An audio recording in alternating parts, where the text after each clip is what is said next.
गजाननं भूतगणादिसेवितं कपित्थजम्बूफलचारुभक्षणम् उमासुतं शोकविनाशकारकं नमामि विघ्नेश्वरपादपङ्कजम्। शुक्लां ब्रह्मविचारसारपरमा माद्यां जगद्व्यापिनीं वीणापुस्तकधारिणीमभयदां जाड्यान्धकारापहा हस्ते स्फाटिकमालिका विदधतीं पद्मासने संस्थिता वन्दे तां परमेश्वरी भगवती बुद्धिप्रदां शारदाम्। व्यासाय विष्णुरूपाय व्यासरूपाय विष्णवे नमो वै ब्रह्मनिधये वासिष्ठाय नमो नमः। ब्रह्मानन्दं परमसुखदं केवलं ज्ञानमूर्तिं द्वन्द्वातीतं गगनसदृशं तत्त्वमस्यादिलक्ष्यम् एकं नित्यं विमलमचलं सर्वधी साक्षिभूतम् भावातीतं त्रिगुणरहितं सद्गुरुं तन्नमामि। निजानन्दरूपी जरिहे समाधी जनांची निवारी पर्याधिव्याधी शिवब्रह्मविष्णु स्वरूपात्मकाला नमस्कार माझा बाळकृष्ण प्रभूला।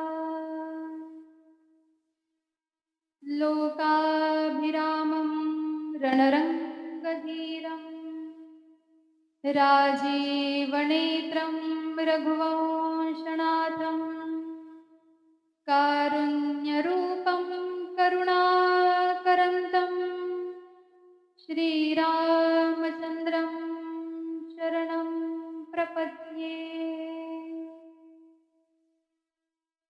कस्तूरीतिलकं ललाटपटले वक्षस्थले कौस्तुभं नासाग्रे वरमौक्तिकं करतले वेणुः करे कङ्कणम् सर्वाङ्गे हरिचन्दनं सुललितं कण्ठे च मुक्तावली गोपस्त्रीपरिवेष्टितो विजयते गोपालचूडामणि।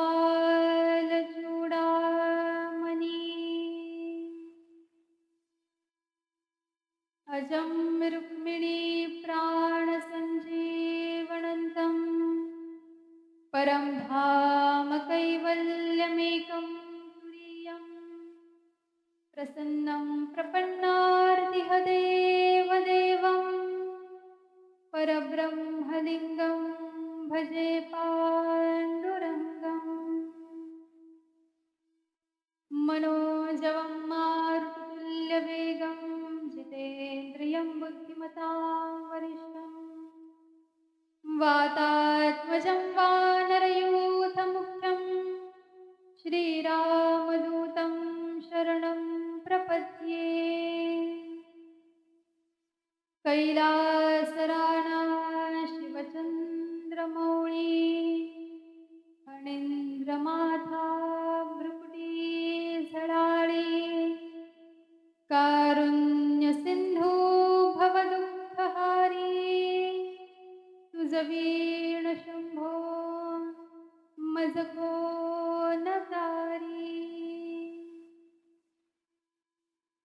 नारायण विधी आदिनाथ बाळकृष्ण जय सद्गुरुनाथ. श्रोता वक्ता श्री पांडुरंग हरी वासुदेव हरी.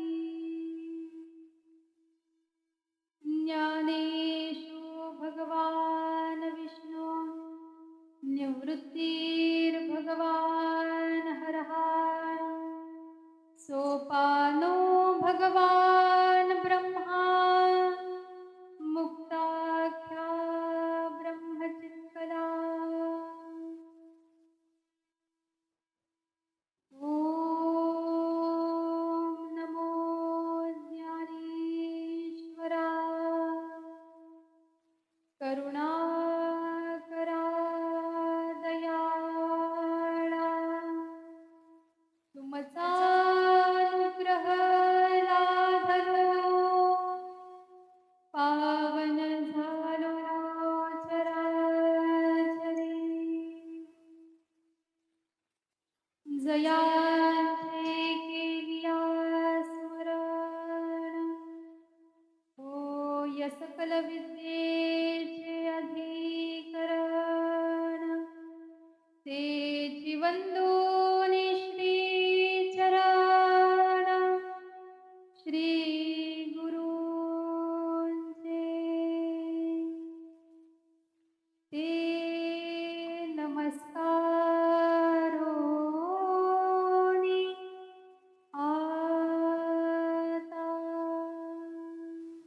सच्चिदानंद स्वरूप अनंत ब्रह्मांड नायक महाविष्णू यांचा अंश अवतार म्हणून या मृत्यूलोकामध्ये अवताराला आलेले महावैष्णव ज्ञानराज योगी यांचे राजे ज्ञानी यांचे राजे असलेल्या ज्ञानोबारायांचं जीवनचरित्र ज्ञानोबारायांचं चरित्र तुम्ही मी गेल्या 6 दिवसांपासून श्रवण करत आहात. आज आपल्या सेवेचा सप्तम दिन अर्थात अंतिम दिवस आहे. गेल्या 6 दिवसापासून आपण जी सेवा आरंभ केलेली आहे त्या सेवेला आज पूर्णविराम देण्याची वेळ आलेली आहे. ज्या एकनिष्ठतेने ज्या एकाग्र चित्ताने आपण इथून मागे सेवा केली त्याच पद्धतीनं जीवनभर आपल्याला अशाच पद्धतीनं सद्गुरूंची भगवंतांची सेवा करायची. कालच्या उत्तर भागामध्ये तुम्ही मी श्रवण केलं. चांगदेव महाराजांना आपल्या सद्गुरूंची अर्थात मुक्ताबाईची भेट झालेली आहे आणि चांगदेव महाराजांनी मुक्ताबाईची शरणागती स्वीकारली आणि अनुग्रह मंत्र प्राप्त करून घेतले. असे चांगदेव महाराज जे 1400 वर्ष या मृत्यूलोकामध्ये राहिले, 1400 वर्ष साधना केली, सिद्ध्या प्राप्त करून घेतल्या आणि त्याचा उपयोग केला. पण एवढं सारं काही करून सुद्धा असे चांगदेव महाराज जे योगी होते ते कोरेच राहिले. अर्थात जो बोध त्यांना प्राप्त व्हायला पाहिजे होता तो बोध त्यांना अजून प्राप्त झाला नाही. हजारो वर्ष साधना केली, हजारो वर्ष तपश्चर्या केली, 14 विद्या आणि 64 कलांनी परिपूर्ण झाले आणि महाराज म्हणून या मृत्यूलोकामध्ये जे प्रसिद्धीस आले असं असून सुद्धा एक नव्हतं आणि ते म्हणजे ब्रह्मबोध नव्हता. परब्रह्माचं ज्ञान नव्हतं, तत्वज्ञान नव्हतं आणि त्याचा परिणाम असा झाला की या असार संसारामध्ये असलेल्या साऱ्या सिद्धींनी ते परिपूर्ण झाले. पण ज्याला पवित्राती पवित्र ज्ञान असं म्हणतात असं अध्यात्मशास्त्र मात्र याच्याशी त्यांची अजून पूर्णपणे ओळख झालेली नव्हती. आणि ज्या वेळेला सद्गुरूंची भेट झाली, अर्थात ज्ञानोबाराय मुक्ताबाईची ज्या वेळेला भेट झाली, त्यावेळेला त्यांच्याकडून, त्यांच्या मुखामधून ज्या वेळेला गुरु उपदेश श्रवण केला, तत्वज्ञान ज्या वेळेला त्यांच्या मुखामधून श्रवण केलं, त्यावेळेला आता चांगदेव हे महाराज झालेले आहेत. अर्थात त्या परब्रह्म स्वरूपाशी एकरूप होऊन गेलेले आहेत. आणि हा परिणाम कशाचा? तर हा परिणाम आहे सद्गुरूंच्या शरणागतीचा. केवळ शरणागती केली असं नाही, तर त्यांच्याकडून बोधही प्राप्त करून घेतला, उपदेशही प्राप्त करून घेतला. आणि केवळ ऐकला असं नाही, तर जशा पद्धतीनं त्यांनी साधना सांगितली त्या पद्धतीनं साधना केली. आणि हा त्याचा परिणाम आहे की इथून मागे जे चांग्या होते, आता ते चांग्या राहिले नाही, चांगदेव राहिले नाही, तर आता तुमच्या माझ्यासाठी ते चांगदेव महाराज झालेले. कारण त्यांनी ज्यांची शरणागती केली, त्यांची सेवा केली, आणि ज्यांची सेवा केली त्याचा परिणाम असा झाला की ते ज्यांचे आश्रित होऊन राहिले, पुढे चालून सेवेचा परिणाम की ते त्यांच्यासारखे होऊन गेले. इथून मागे चांगदेव महाराजांनी या संसारामध्ये असलेल्या असार विद्यांचं ग्रहण केलं आणि त्याच्यामुळे त्यांना ती पदवी प्राप्त झाली. पण जे सार आहे, जे पवित्र अति पवित्र ज्ञान आहे, त्याची जोपर्यंत त्यांना भेट झाली नाही, ते ज्ञान जोपर्यंत त्यांच्या कानावरती येऊन पडलं नाही, तोपर्यंत जी अवस्था खऱ्या अर्थाने आपली परमार्थ साधना आरंभ होऊन जाते. चांगदेव महाराजांचं जर का उदाहरण पाहिलं तर सारं राजवैभव, पद, प्रसिद्धी सारं काही प्राप्त होतं. पण एवढं प्राप्त करून सुद्धा जे ज्ञान त्यांना प्राप्त व्हायला पाहिजे होतं ते ज्ञान झालं नाही, आणि त्याचा परिणाम की ते उद्धरून जाऊ शकले नाही.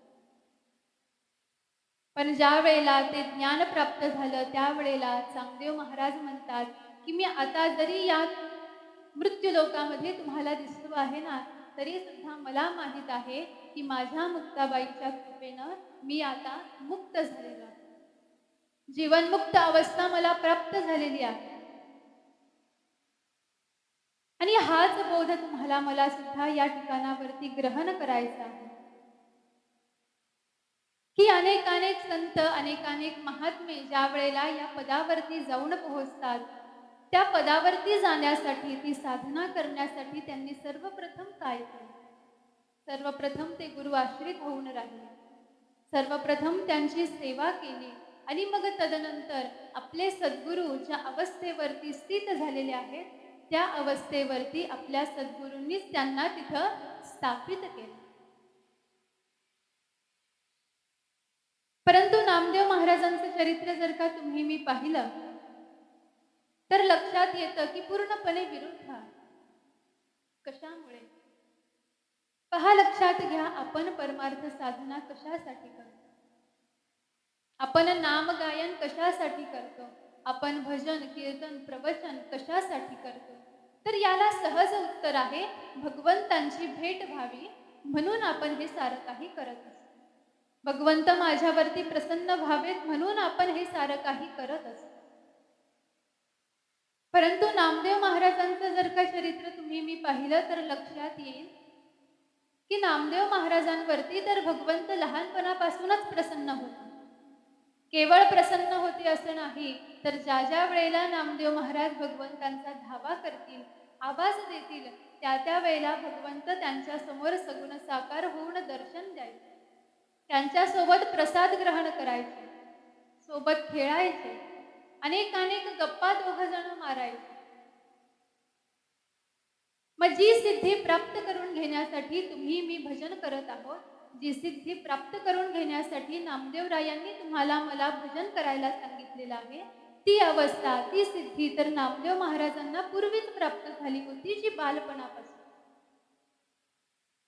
मग जर भगवंत सगुण साकार होऊन जरी नामदेवरायांसोबत खेळत होते, तरी सुद्धा पुढे चालून नामदेवरायांना सद्गुरूंची भेट घेण्याची आज्ञा भगवंतांनी का केली? हा प्रश्न आहे. साधनेचं, भजनाचं, कीर्तनाचं, प्रवचनाचं साध्य जर का भगवंत आहे, तर अशा साध्याची प्राप्ती नामदेव महाराजांना झालेली होती. मग भगवंत सगुण साकार होऊन वावरत असताना सुद्धा नामदेवरायांनी सद्गुरूंची शरणागती कशासाठी? तर याला उत्तर प्राप्त होतं की भगवंत जरी तुमच्या माझ्यावरती प्रसन्न झाले, सगुण साकार होऊन जरी तुम्हाला मला दर्शन दिलं, तरी सुद्धा आपला परमार्थ हा पूर्ण झाला असं कुणीही समजत जाऊ नये.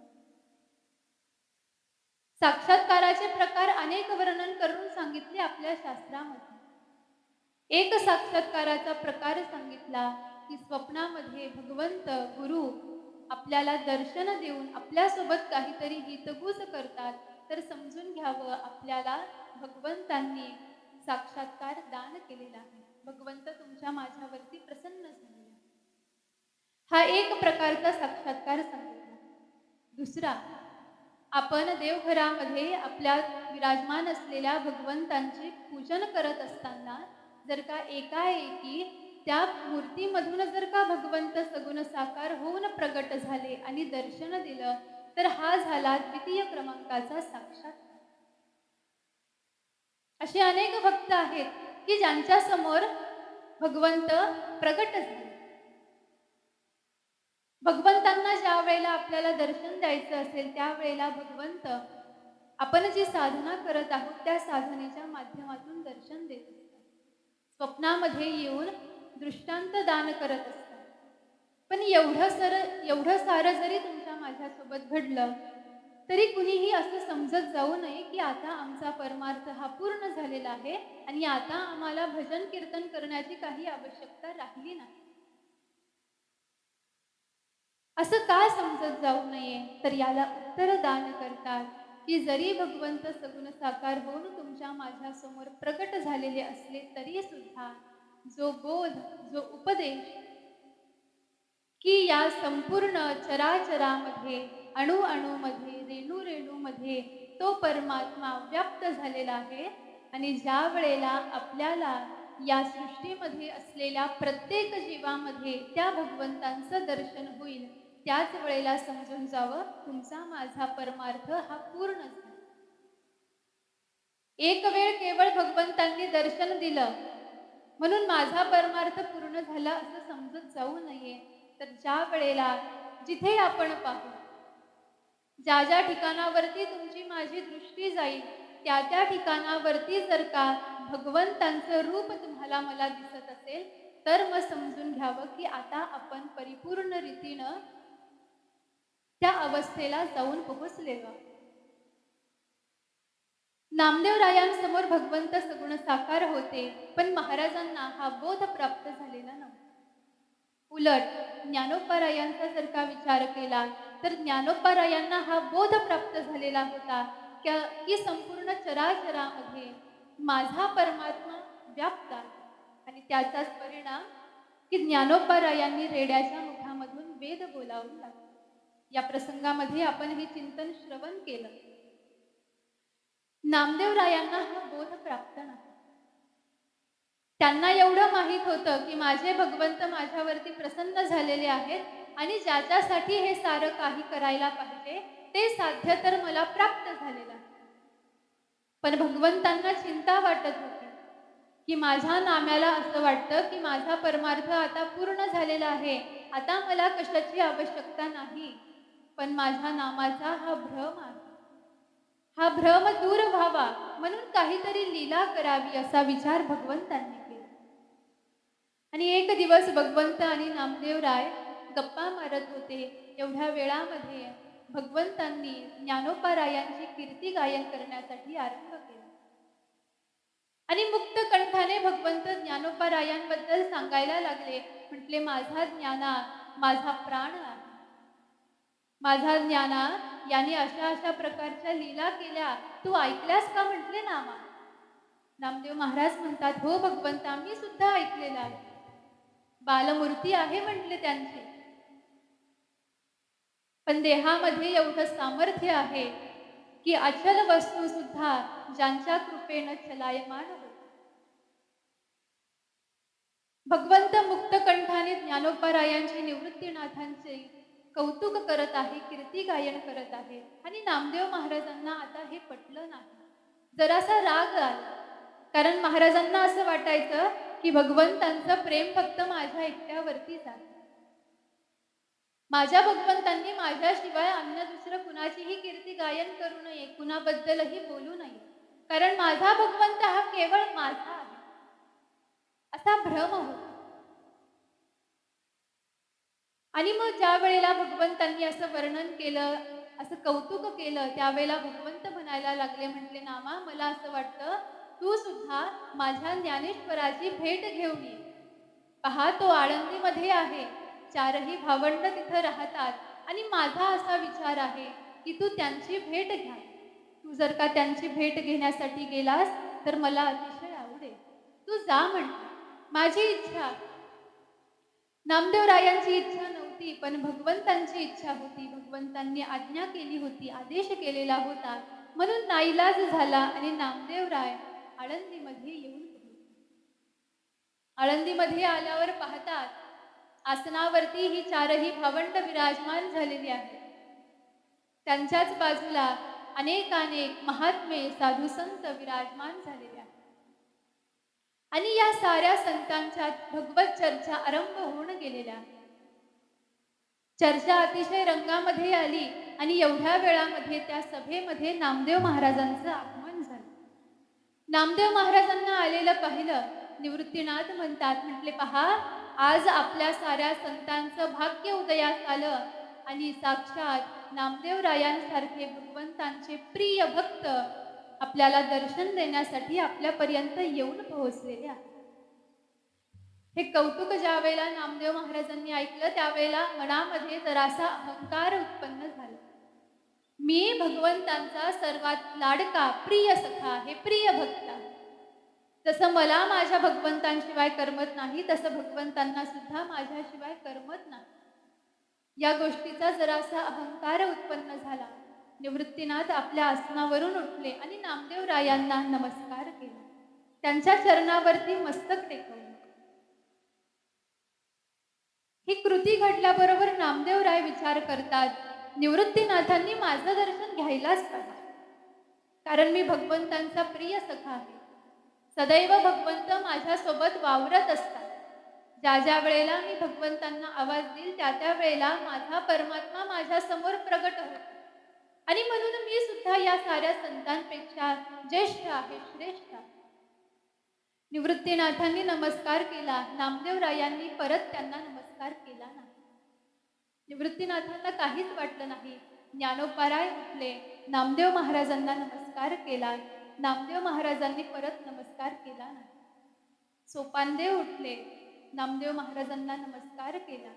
आणि जेवढे काही साधू संत त्या ठिकाणावरती विराजमान झालेले होते, एक एक करून सारेजण आपल्या आसनावरून उठले आणि नामदेव महाराजांना नमस्कार करत. साऱ्यांनी नमस्कार करून झाला. निवृत्तीनाथ पाहतात, मुक्ताबाईनं मात्र महाराजांचं दर्शन घेतलं नाही, त्यांना नमस्कार केला नाही.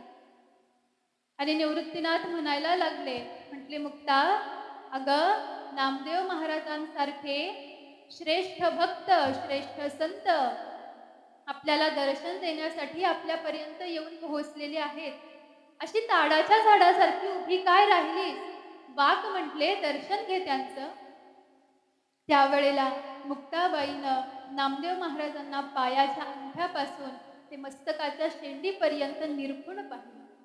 आणि पाहिल्याबरोबर लक्षात आलं की हा जरी प्रसिद्धीस पावलेला आहे, हा जरी ज्येष्ठ आहे, श्रेष्ठ आहे, भगवंतांचा प्रिय सखा आहे, असं जरी असलं तरी सुद्धा हा अजून पक्का झालेला नाही. याच्या मनामध्ये अजूनही अहंकार तसाच आहे. याला ज्ञानच जर प्राप्त झालेलं नाही तर याचा अहंकार जाईल तरी. हा भलेही ज्येष्ठ भक्त असो, भलेही हा भक्तराज असो, पण मनामध्ये जर का ज्ञानच उत्पन्न नाही, अंतःकरणामध्ये जर का ज्ञानच उत्पन्न झालेलं नाही, तर अशा भक्तीचा उपयोग तरी काय? आणि मुक्ताबाई लगेच म्हटले, पहा दादा, मी यांना नमस्कार करणार नाही. तुमची इच्छा होती ना दर्शनाची, तुम्ही नमस्कार करा, पण मला याच्यासारख्या अहंकारी पुरुषाचं दर्शन घेण्यासाठी सांगू नका. निवृत्तीनाथ म्हणतात, अगं मुक्ता, असं बोलू नये. ते आपल्यापेक्षा वयाने मोठे आहे, भक्तीनं मोठे आहे, भगवंतांचे सखे आहे, असं बोलू नये.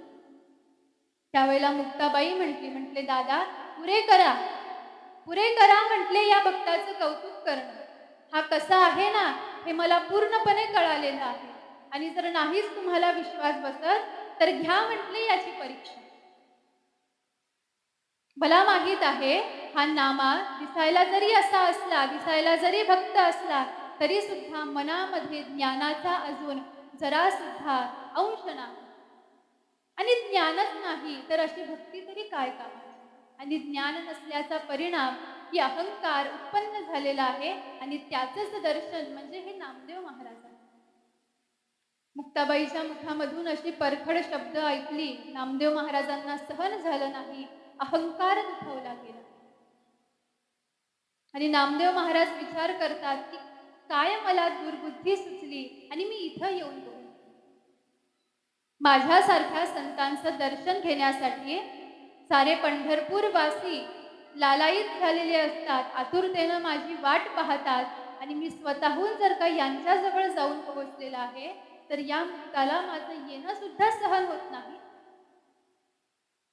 दिसायला गेलं तर छोटीशी मूर्ती आहे, बालमूर्ती आहे ही मुक्ता, पण बोलायला जर इथे शब्द ऐकले तर जणू काही तलवारीचे घाव करतात. नामदेव महाराजांचा अहंकार दुखावला. नामदेव महाराज म्हणतात, घ्या म्हटले परीक्षा माझी. मला माहित आहे माझा भगवंत नक्कीच मला सहाय्य करेल परीक्षेमध्ये, घ्या म्हटले परीक्षा. आणि आता मुक्ताबाई सुद्धा विचार करतात की नाम्याची परीक्षा घ्यावी लागेल, कारण जोपर्यंत याला स्वतःची चूक काय हे लक्षात येणार नाही तोपर्यंत याच्यामध्ये सुधारणा होणार नाही. आणि म्हणून मुक्ताबाईनं गोरोबा काकांना बोलावलं. गोरोबा काका हे साऱ्या संतांमध्ये वयाने ज्येष्ठ होते, मोठे होते. आणि गोरोबा काकांना सारे संत मंडळी जुनाट पुरुष या नावाने हाक मारायचे. आणि गोरोबा काकांचा व्यवसाय होता मडकी घडवणे. आणि मडकी पाहिल्याबरोबर गोरोबा काकांच्या लक्षात यायचं की मडकं पक्क आहे का कच्च आहे. गोरोबा काकांना बोलावल्या गेलं, म्हटले तुम्ही एकटे येऊ नका, हातामध्ये तुमच्या सोबत मडकं तपासण्याचं थापटणं सुद्धा घेऊन. गोरोबा काका घेऊन आले, सभेमध्ये उपस्थित झाले आणि मुक्ताबाई म्हणायला लागली, म्हटले महाराज, आमच्या साऱ्यांची तुम्हाला आता परीक्षा घ्यायची आहे आणि तुम्हीच सांगा की या विराजमान असलेल्या संत मंडळींपैकी कोणतं मडकं कच्च आहे आणि कोणतं मडकं पक्क आहे. महाराज म्हणतात, काही हरकत नाही, आपण एका रांगेमध्ये विराजमान आहात. निवृत्तीनाथ बसले, ज्ञानोबाराय विराजमान झाले, सोपान काका, मुक्ताबाई आदी करून सारी संत मंडळी एका रांगेमध्ये विराजमान झाली. गोरोबा काका सर्वप्रथम निवृत्तीनाथांसमोर जाऊन पोहोचले. मस्तकावरती थापटणं मारल्याबरोबर गोरोबा काका म्हणतात, म्हटले हे मडकं परिपूर्णतेनं पक्व झालेलं आहे. ज्ञानोबारायांसमोर जाऊन पोहोचले. ज्ञानोबारायांच्या मस्तकावरती थापटणं मारल्याबरोबर गोरोबा काका म्हणतात, ज्ञानाने परिपूर्ण झालेलं मडकं आहे म्हटले. सोपान काकांजवळ जाऊन पोहोचले, मस्तकावरती थापटणं मारलं, लक्षात आलं परिपूर्ण भक्ती अंतःकरणामध्ये स्थित झाल्याचा परिणाम की मडकं चांगलं भाजलेलं. मुक्ताबाईच्या मस्तकावरती थापटणं मारलं आणि गोरोबा काका अतिशय आनंदाने म्हणतात, हे मडकं म्हणजे परिपूर्ण संजीवनी आहे. साऱ्या संत मंडळींची परीक्षा झाली. सगळ्यात शेवटी नामदेवराय विराजमान झालेले होते आणि जसंच नामदेव महाराजांसमोर गोरोबा काका येऊन पोहोचले, नामदेव महाराजांचे हात थरथर कापत आहे. संपूर्ण अंगाला घाम आलेला आहे आणि गोरोबा काकांनी जसंच मस्तकावरती थापटणं मारलं, एकाएकी नामदेव महाराजांच्या संपूर्ण शरीरामध्ये मुंग्या यायला लागल्या. मस्तक गरगर फिरायला लागलं आणि लहान लेकरासारखे नामदेवराय त्याच ठिकाणावरती बसून रडायला लागले. आणि नामदेव महाराजांना ज्या वेळेला रडताना पाहिलं, आता मात्र मुक्ताबाई आदी करून सारे संत मंडळी मोठ्याने हसायला लागले. आणि मुक्ताबाई म्हणायला लागल्या, म्हटले, दादा हेच का सर्वश्रेष्ठ भक्त हेच आहेत का म्हटले. हे जर सर्वश्रेष्ठ आहे तर मारल्याबरोबर पहा म्हणे कसे रडतात. नामदेवरायांना वाईट वाटलं. नामदेवराय विचार करायला लागले, कशी ही मुक्ता किती बोलती मला. भगवंतांचा राग यायला लागला, क्रोध व्यक्त करायला लागले. म्हटले, भगवंता याच्यासाठीच पाठवलं का मला इथं? तुमच्या नामाचा अपमान व्हावा ही इच्छा होती का म्हटली तुमची? नामदेवराय काहीच बोलले नाही. सारे जण हसत आहेत. हे नामदेवरायांना सहन झालं नाही. तिथून उठले आणि धावायला लागले.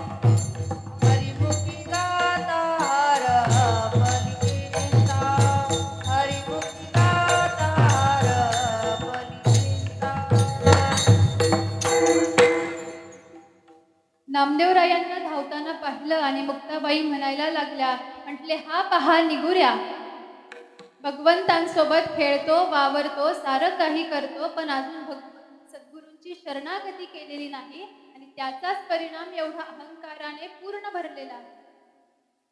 नामदेवरायांनी मागे वळून पाहिलं. मुक्ता असं का म्हणत्या?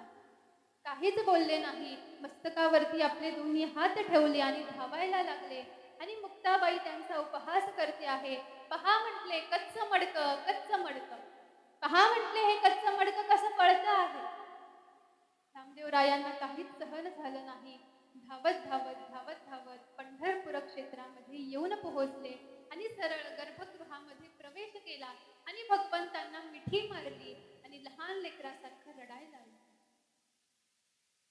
नामदेवरायांना रडताना पाहिलं.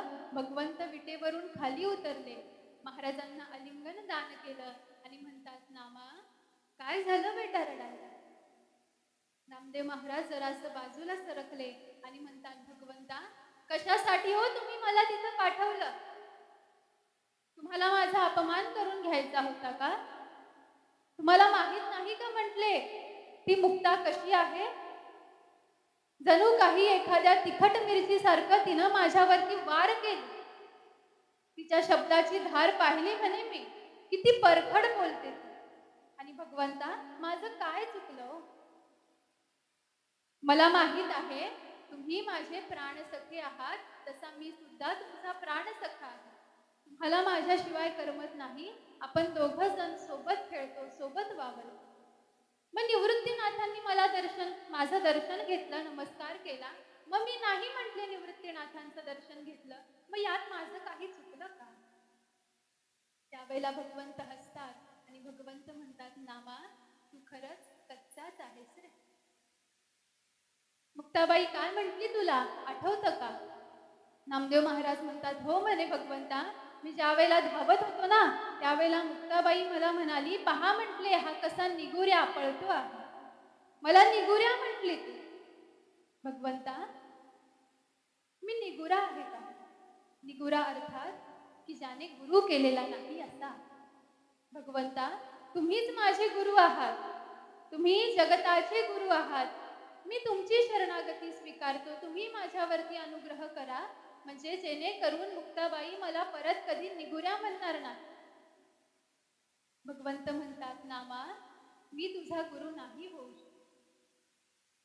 तुला जर का गुरु करायचा असेल तर याच्यासाठी तुला एका हाडामांसाच्या सद्गुरूंचा शोध घ्यावा लागेल आणि त्यांच्याकडून तुला अनुगृहीत होऊन मग त्या पद्धतीनं जर का तू साधना केली तर त्यावेळेला तू त्या अवस्थेपर्यंत जाऊन पोहोचशील.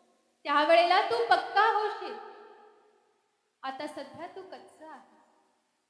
पण नामदेवराय काही तयार नाही ऐकण्यासाठी. म्हटले, भगवंत तुम्हीच माझे गुरु, तुम्हीच मला उपदेश करा आणि तुम्ही ज्या पद्धतीनं सांगताल त्या पद्धतीनं मी साधना करेन. पण भगवंतांनी नकार दिला. म्हटले, माझ्यामध्ये एवढं सामर्थ्य नाही, याच्यासाठी तुला तुझ्या सद्गुरूंचा शोध घ्यावा लागेल. म्हटले, मग माझे सद्गुरू कुठे आहेत भगवंता? त्यावेळेला भगवंत सांगायला लागले. म्हटले, औंढा नागनाथ या क्षेत्रावरती जा, तिथं तुला तुझ्या सद्गुरूंची भेट. आता आपल्याला पंढरपूर सोडून जायचं आहे. हा विचार केला तर नामदेव महाराजांना सहन झालं नाही आणि म्हटले, भगवंता मी नाही जाणार. तुम्हाला माहित आहे ना, मला तुमच्याशिवाय करमत नाही, तुमच्याशिवाय मी एक घास सुद्धा ग्रहण करत नाही, मी तुम्हाला सोडून नाही जाणार. भगवंतांनी समजूत घातली. भगवंत म्हणायला लागले. म्हटले, नामा तू एकदा मला सोडून जा, पण ज्या वेळेला तू वापस येशील ना त्यावेळेला तुझ्या लक्षात येईल की माझा परमात्मा हा केवळ पंढरपुरामध्ये नाही तर साऱ्या सृष्टीमध्ये विराजमान झालेला. महाराजांची समजूत घातली. नामदेव महाराज वाटचाल करता करता औंढा नागनाथ या क्षेत्रावरती येऊन पोहोचले. विचार केला, आपण सद्गुरूंचा शोध नंतर घेऊ. या क्षेत्रावरती आलेलो आहोत तर आधी सर्वप्रथम भगवंतांचं दर्शन घेऊ, नागनाथांचं दर्शन घेऊ. आणि म्हणून दर्शन घेण्यासाठी गर्भगृहामध्ये जाऊन पोहोचले आणि गेल्याबरोबर पाहतात तर महादेवाच्या पिंडीवरती एक म्हातारा पुरुष ज्याने आपले दोन्ही पाय ठेवलेले आहेत आणि झोपलेला आहे. महाराजांनी हे पाहिलं, सहन झालं नाही. म्हटले, कोण आहेस तू?